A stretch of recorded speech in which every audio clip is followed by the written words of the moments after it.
Episode 5 Cookies.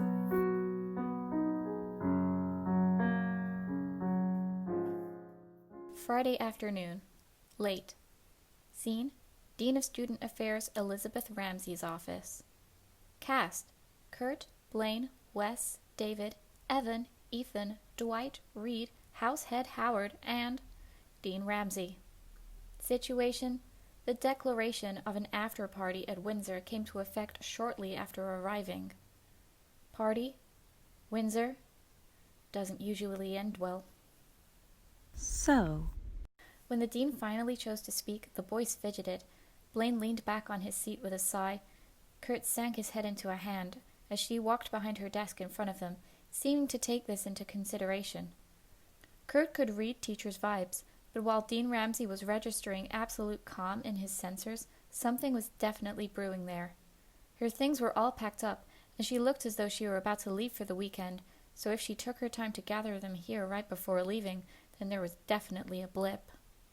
Finally, she looked at them and sat down on her cushioned chair, which barely made a sound as she did. She was a trim woman in her 40s, married, the massive Tiffany on her finger was the indication, slightly on the heavy side with watery gray eyes and severely tied red hair. Kurt had only ever been in her office once before, and it was on his first day of school discussing his transfer and living adjustments, and his impression of her was that she was absolutely unremarkable. Or so it appeared. She folded her hands on the table, looking at them with an amazing poker face. you had a party. David pursed his lips and looked to the sky in silent appeal. The boys looked awkward. And it, from all student accounts, seemed to have gone pretty awesome. Well, Windsor House is rather popular for that, isn't it? She pursed her lips in a tight smile. Wes fought back a smile with great effort. Howard was a silent witness. He might as well have been a Christmas Island head with a body standing like decor on one corner of the office. His arms were folded, watching like a vulture waiting for dead bodies. And the party, I understand, was to celebrate Dalton's win in the fencing meet today. Oh, I'm sorry. It would appear that it was for Windsor's win for Dalton today. All eyes flashed to Blaine for a moment. It was not lost on him, and he coughed slightly and straightened up a little, with the barest eyebrow raised at the insinuation. Dean Ramsey was still smiling. Campus arrest. For school week. What? Dwight choked. David elbowed him sharply to shut up. You may not go out of campus. You may not go anywhere other than school facilities and your house. The twins rolled their eyes and looked bored. Dean Ramsey looked at them very calmly. Any comments? But Why don't we go over this list that Mr. Howard has carefully prepared? She slipped on her spectacles and looked down at the sheet. You apparently managed to bring to your house enough punch to, quote, float a speedboat, as the quantification is. It was not spiked. David knew that liquor of any kind was taboo on campus. Ramsey nodded and moved on. There was severe celebratory littering in and on the house, which include, but are not limited to, confetti, silly string, peanut butter, cake icing, feathers from your house cushions, and Mr. Tamerlane's pet duck, tissue paper, glitter, paper airplanes, and what appears to be printed copies of the Stewart House class photograph with "in your face" scrawled on them in permanent marker. Kurt groaned softly and leaned his forehead into his palm. When you hear it like that, maybe the party was not as awesome as it appeared compared to when you were actually participating in it. Piñatas, coconuts, sparklers, shooting Roman candles outside at least, general revelry. Also, your sound system was blasting music that was heard all the way on the other side of campus. Wes bristled. The other side of campus meant Stewart House, and no one doubted that, stinging after their champion's defeat, it was they who made the Ramsey call. I'm not even going to go into what kind of destruction of property went on inside the house. we didn't destroy anything. Blaine mentally added, that wasn't already broken or about to be replaced. The fact remains that this is not the way Dalton Academy students should be behaving. We are a formal and distinguished learning environment, and students should not be having parties with a decibel level a few degrees lighter than a NASA space shuttle launch. She watched and sat back on her seat, her folded hands still linked together. And I am to understand that every warbler in the house had conveniently forgotten that Mr. Harvey and Miss Medell had scheduled rehearsal at the second music hall? Kurt closed his eyes in pain. He hadn't forgotten. No one had. It was that the massive boys, wild with adrenaline, had simply chosen to overlook it. He had only been a warbler and a Dalton student for a week, and here he was getting the axe. But since Mr. Harvey says it can be glossed over for now owing to Blaine's splendid victory, it will not be counted as a strike against you. Sighs of relief and heaving gratitude towards whatever higher power gave him their choir director and Blaine's fencing skills. Speaking of Blaine, you may be only the acting house prefect until Charles returns, but until then, I expect you to perform your duties as that prefect and to make sure that this does not happen again.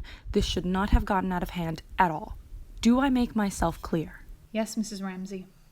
Ramsey looked at Kurt and Reed, the two least likely to have been responsible for any serious damage. Dwight already had a history, but it was for odder, generally harmless, superstitious antics. Kurt, you've only been here less than a week. I would like to not see you again for at least a month, or at least however long it apparently takes Windsor to convert someone. Kurt just gazed nonchalantly in response. I was converted since the morning after the initiation. And Reed, you know how awkward you are sometimes. You should not be involving yourself in this and harming yourself any more than you do daily, as a school nurse reports. Yes, Mrs. Ramsey. The sentence applies to all of you. Campus arrest. You may now leave. The boys stood up with very minor mumbling. Howard said as he ushered the boys out. Thank you for your time, Dean Ramsey. As the boys exited into the hall, Kurt noted that none of them looked particularly distressed, except for Dwight and Reed, who were generally easily distressed, as this likely happened quite often. Well, boys, are there any further statements you would like to make? That was a pretty great party, wasn't it? Kurt bit his lip to stop from smiling. I'm Kurt, and this is Dalton Academy. Just earlier this week, I became a Dalton student, a Windsor House boarder, and a Dalton warbler. I discovered the people in Windsor were incredibly restless, but incredibly big-hearted as well. They've endeared themselves to me in spite of the fact that I want to strangle them sometimes. I wonder if anyone else ever got that feeling. Kurt? What are you doing? Reed walked into the large sunny kitchen the next Saturday morning. He had followed the smell of something nice baking. Kurt stared into the empty space, but hands still moving as he kept the wooden spoon stirring the mixture in the bowl. I tried to do homework. It felt like trying to part the Red Sea. I only got through half before I felt like turning the table over. And since I can't occupy myself with planning and coordinating outfits for school anymore, I decided to bake cookies. You bake? Reed blinked, carefully remaining on the other side of the counter and far away from all the utensils that might give him injury. He was being particularly careful today, Kurt noted, as the other boy was wearing suede gloves. He put down the spoon for a moment as he threw in some more ingredients. Sometimes, when I feel like it. What happened to your ceiling here, by the way? He gestured with a spatula to the huge jagged scorch above the stove and the oven. A little mishap when some people tried to bake a birthday cake. Fortunately, the administration replaced the stove and the oven. If you're bored, why don't you hang upstairs in my room? We can look through some prints of the Armani show. Tempting, but... There was the sound of something heavy and wet falling upstairs with a flash and a deafening howl of anguish as feet started pounding down the halls, laughter ringing through the corridor. Damn it, Evan! There was a second splash, and it was Wes who yelled incredibly colorful curse words that would make a pirate blush. Clear for this room! They ran off in search of more victims. Reed saw Kurt giving him a highly expressive raised eyebrow, and Reed finally understood why it wasn't a good idea to be upstairs. Cabin fever in the twins, huh? Water balloons. They're hitting everyone in the hall. Dwight has taken to barricading his door. I don't know what he's blocked the door with, but it smells dead. So I decided to cover up the smell with some baking. I don't know how you manage all this schoolwork and warblers, Reed. You just need to get the hang of things. Don't be so hard on yourself. He looked to the side of the counter and saw a plastic bowl full of fresh chocolate chip cookies. Are those the finished ones? Kurt nodded as he finished placing a batch onto a tray. Ooh, chocolate chip. Just trying it out. It was my mom's recipe. Reed very carefully picked one up and inspected it with a grin. You going to send some to her? No, she's dead. Reed turned shock white, whether it was from the news, the absolute bluntness, or both. With his eyes wide, he dropped the cookie into the bowl. Oh, I'm so sorry, Kurt. I didn't... It's fine. It was a long time ago. Kurt popped up after he took the last batch out and the new one in. He gave Reed a quick smile. He took off his mitts and motioned to the bowl as he began to clean up. Have one. Are you sure? Go on, Reed. For goodness sake, have one. Kurt began to wash the mixing bowl with a sigh. He was going to be stuck here all weekend with a house that was like a bomb that could go off at any time. He had told Mercedes that he was being kept in school for warblers practice and school issues, but he didn't go into detail and worried that she might have gotten upset. Reed pulled the bowl close and took the cookie he first dropped.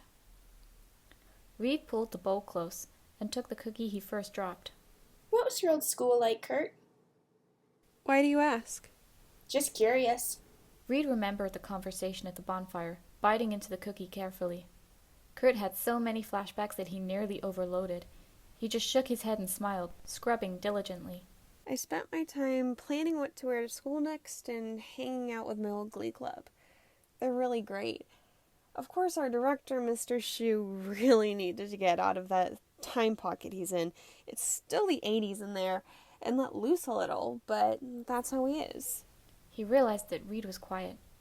He turned around and saw Reed standing there, a bite of cookie in his mouth, staring at the one in his hand. You okay, Reed? Kurt, how many of these did you make? Kurt blinked and gestured to the other countertop, which had quite a few bowls of cookies, and then back to him.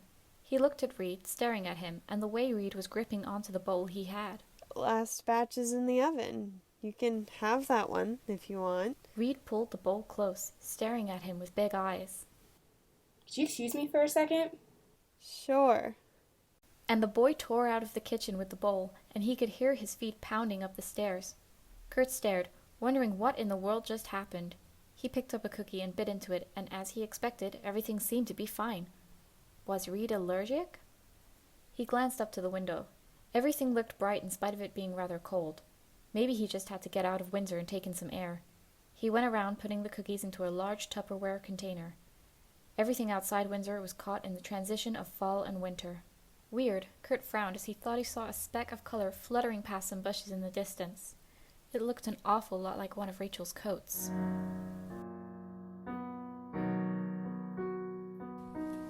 The knocking on David's door was so rapid and unceasing that he furrowed his brow and got up, hair still dripping.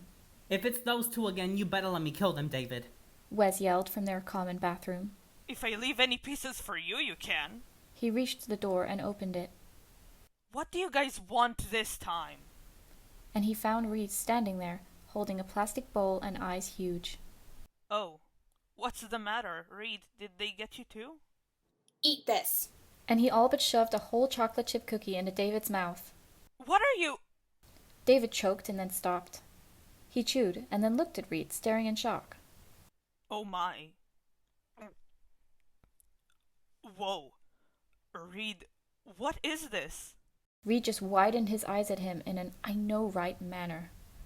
David grabbed the bowl. Give me that for a second. Hey! The smaller boy protested, chasing him into the room. Who is it, David? Wes came out of the bathroom in fresh clothes. David drew a cookie from the bowl and threw it to him. Wes caught it easily, looking at him as though he were crazy. What the hell? Both Reed and David gestured to him urgently to eat it. Wes, looking at them suspiciously, now glanced to the cookie. You didn't make these, did you? Kurt did. Kurt? David turned to Reed in surprise, and the smaller boy nodded as Wes took a bite of the cookie. Whoa. Holy. He stared at the other two and saw David holding the bowl. Hey, give me that! No! David ran out of the room with Reed and Wes following him. Gold star to Streaks. Can you hear me, Streaks? Rachel, I'm right next to you. Tina made a face from where she was crouched next to her behind a large rhododendron bush. Mercedes rolled her eyes. We're going to get in trouble for this. I don't think they allow girls in here. You guys made me do a basket toss over that fence. A few inches higher, and I would have been flattened like a pancake. If I landed the wrong way, I would have broken my ankle, and Coach Sue would have ended me. You better be grateful I got you in here. Why are we doing this again? Schuster's not going to be happy. We just want to make sure that Kurt's okay. He sounded excited to be back home, and then out of nowhere he can't. And he wouldn't tell me why he's been campus grounded. He says warbler practice, but there was something awkward in his voice. And he always has to get off the phone because someone's bothering him or something. But I thought this school had a zero tolerance on bullying. We won't know unless we see for ourselves. And if by chance we happen to watch the warblers practice... Mr. Shu doesn't want us to do that anymore. But we might get caught. Which, why don't we send the boys in? They're boys. This is a boys' school, right? Like Finn would be able to keep up and act like that. Besides, he wouldn't want to go. And I don't think Dalton likes boys with mohawks, so Puck can't either. Mike was out with his mom to some family reunion and won't be back for another 8 hours. And Sam isn't around either, unfortunately. He might blend in. He did say he came from an all-boys school. What about Artie? Couldn't get away fast enough, he got busted. Whatever. This mission needs delicacy and finesse, and that's what we have. She peered over the corner and saw no one but the Dalton Gardens. She frowned. This place has a serious obsession with perennial flowers. Actually, I think it's because the gardens are prize-winning. Kurt came up behind them, raising an eyebrow. The intruders all jumped and turned around. He was still wearing an apron and held a Tupperware full of cookies. The girls stared at him. Kurt looked at them, eyebrows still arched. What are you all doing here? Finally, Kurt rolled his eyes with a sigh and smiled. He held out the Tupperware. Cookies?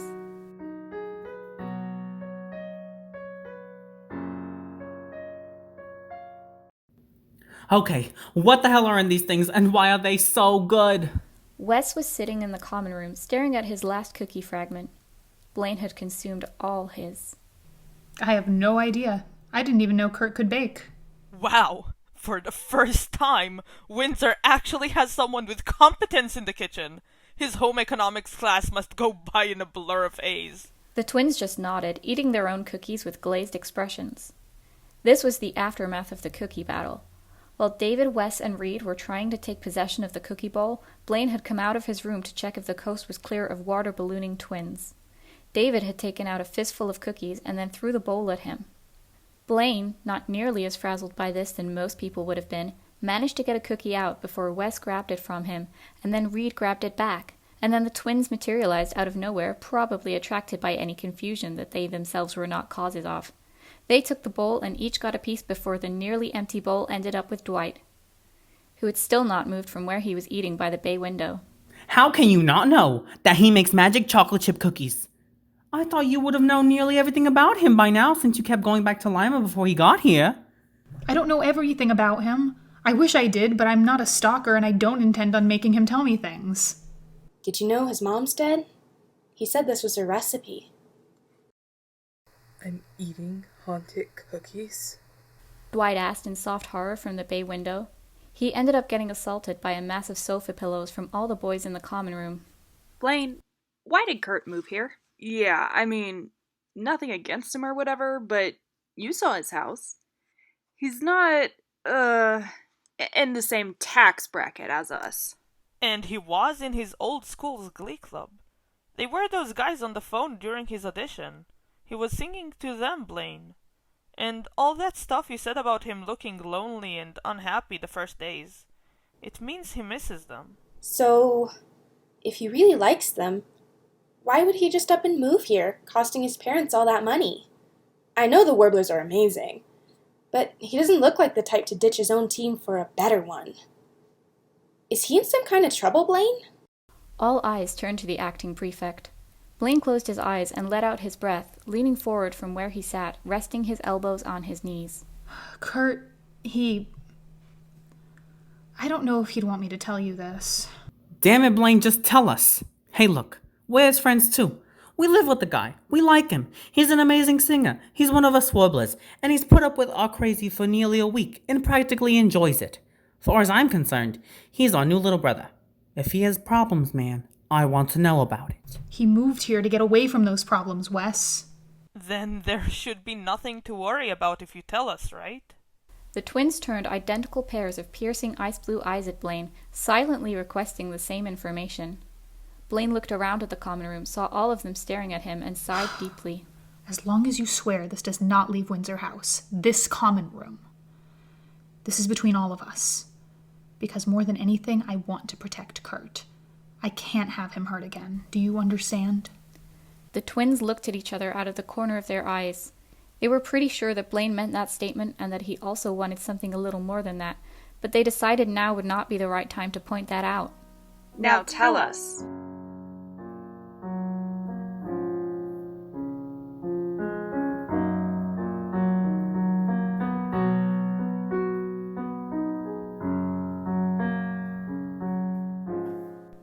Do you have any idea how much trouble you're going to be in?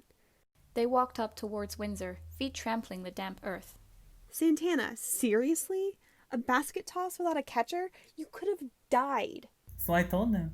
Well, I'm not prepared to have one of you maimed while you're here. Look, girls, I really appreciate you coming to see me, but I'm really all right here. And how come someone's always yelling to you when we talk on the phone?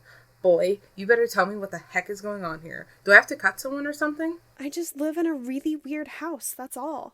Kurt, you're baking. You're trying to avoid something when you resort to baking. When I try to avoid something, I stand in a corner. No, I'm avoiding the Mount Everest of homework sitting on my bedroom table. Are you sure that there's nothing going on in here that you want to tell us about? Finn told me that you told Bert and Carol that you were really looking forward to coming back to Lima for the weekends, and then right on Friday you say you can't because of school issues. Is it really just Warbler's practice? Yes. You're lying, I can tell. Is the reason you're not coming home because you already found a boyfriend? Kurt colored to his scalp as Blaine's smile flashed into his head, and then the nagging thought of Logan's advances in the back of his mind. I do not have a boyfriend. Wow, Kurt, I've never seen you so red before. Is it that guy Blaine, like I've always asked you? Who's Blaine? Cute gay guy he keeps hanging out with. Oh. Look, you guys just stop, okay?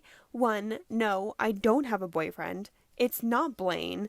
2, no one is bothering me in this school. And 3, I really do just live in a crazy house. Those are my school issues. How crazy are we talking about here? Psh, it can't be that bad. Are you saying you can't handle a house full of boys? I could. Okay, look. They nearly got us all suspended, all right? Happy?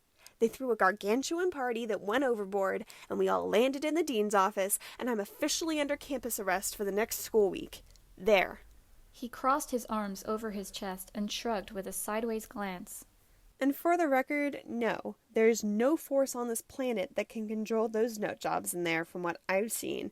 You came all the way from Lima just to hear about me going overboard at a party. Whoop-de-doo. They don't do anything to you, do they? Is that why you don't say that to us or your parents? No. I didn't tell my parents because I didn't want them to think I was, well, with the wrong crowd. We just barely escaped by the skin of our teeth this time. But the truth is, while they may be borderline delinquents, they're all really nice guys. A lot of warblers are in there, and they're all my friends. They seem to really like me. We look out for each other because we're Windsor boys, and that's what we do, apparently. And I'm kind of happy. Windsor boys? That's what you call yourselves? It's the name of the house. Aww. Our Kurt's a Windsor boy. Mercedes gave him a big hug and a smile. Kurt laughed and hugged her back tightly. So, do we get to meet these amazing guys while we're here? Just so we know who they are.